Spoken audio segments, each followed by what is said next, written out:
Hi, good day to everyone. My name is Ryan Tangilig, former Continental Team rider. First year at Victory Sports Pro Cycling Team as Assistant Sports Director. The boys are really in good shape. The boys are really prepared for this. The motivation kasi nandoon eh. Talagang yung mga boys is high moral. They have to keep always the radar on.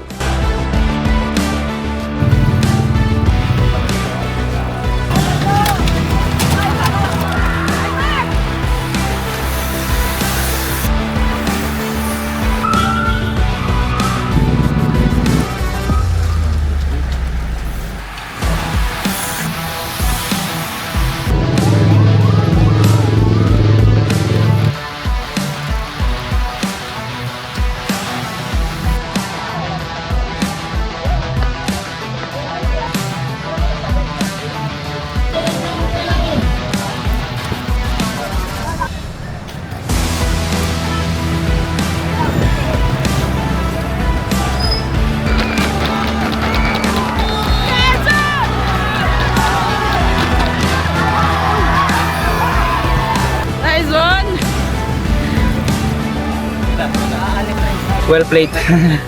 Kinapos sa dulo pero masaya syempre. Nag-podium pa din.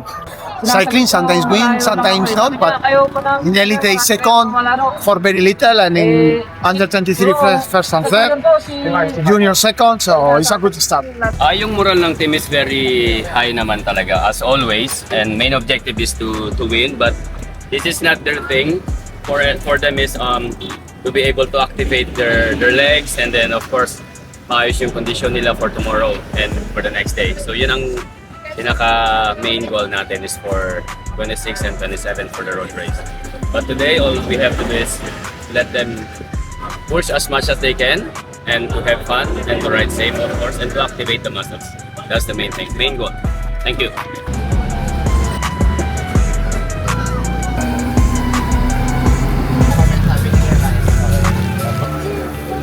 May lubak sana yun eh, no?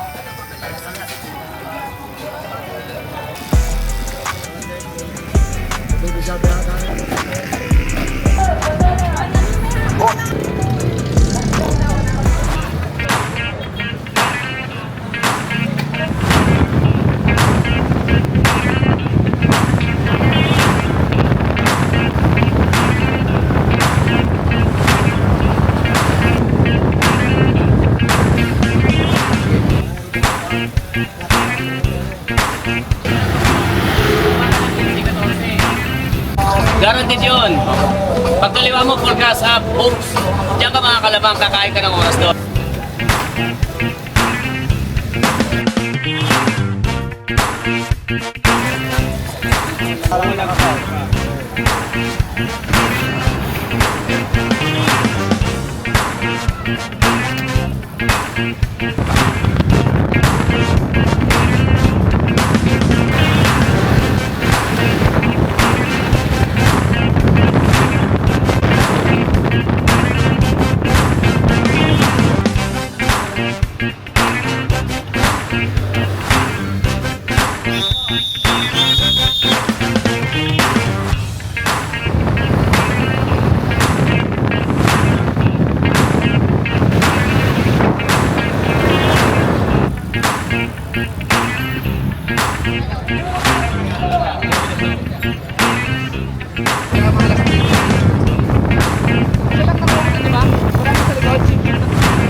kahapon, nakuha natin yung gold sa criterium. Ngayon sa ITT, second tayo.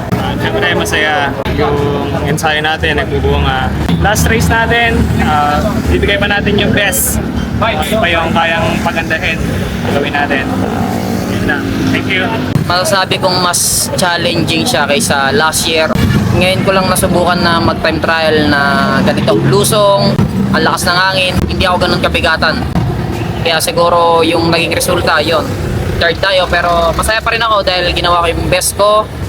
At alam ko naman sa sarili ko na may aabangan pa sila sa akin sa susunod. Kaya, yun, mag-abang lang kayo.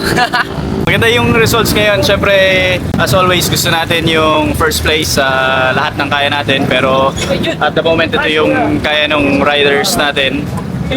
Maganda yung laban. So, malaking congratulations sa lahat ng nanalo. Kay Nash Lim sa Elite, pati kay Lance Kiribit sa Standard Insurance. Magandang motivation para sa lahat ng team na mag-perform ng mas maganda sa mga susunod na races.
Sobrang saya po. Sobrang ganda po kasi pinaghirapan ko po ito eh. Papanindigan ko po yung training ko. Congrats, national champion!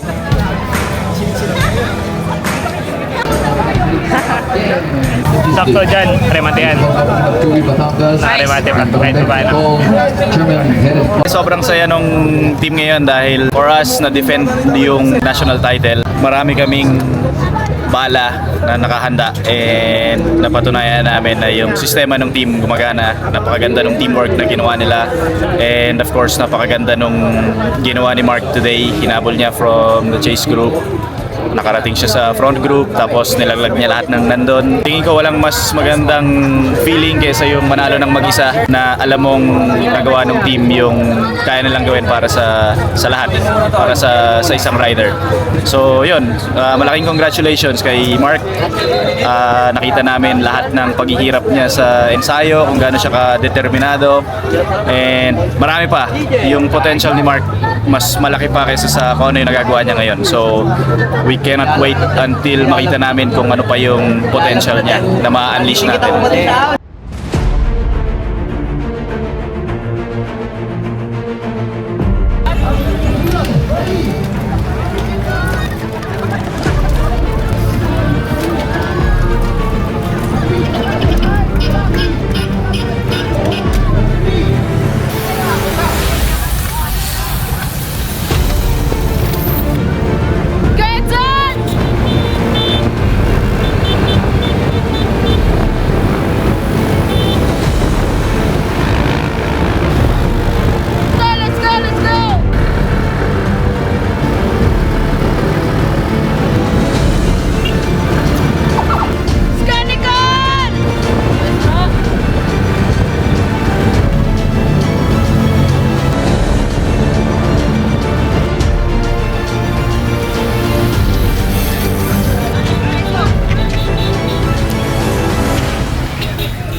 nasa second place tayo. Pero ginawa pa rin namin yung lahat.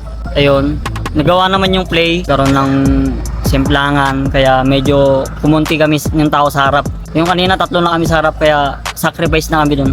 Ayun, pinos ni Edson. Saya kasi, ayun nga, podium tayo. Bawi tayo next year. Kilos namin, andyan yung ibang teammate, may mga handang mag-sacrifice, may mga handang iatid ka sa paanan ng ahon para maging successful yung plano. Nag-breakaway ako almost 42 seconds going to 1 minute. Kaso inabot. Buti ando naman si Ismael na nakasunod din sa ibang kalaban, kaya yun, nakakuha siya ng medal, silver. Kaya yun, masasabi ko perfect naman yung kilos ng team. Talagang ano na lang din yung resulta. Sabi nga natin, resulta is resulta. Darating tayo dun.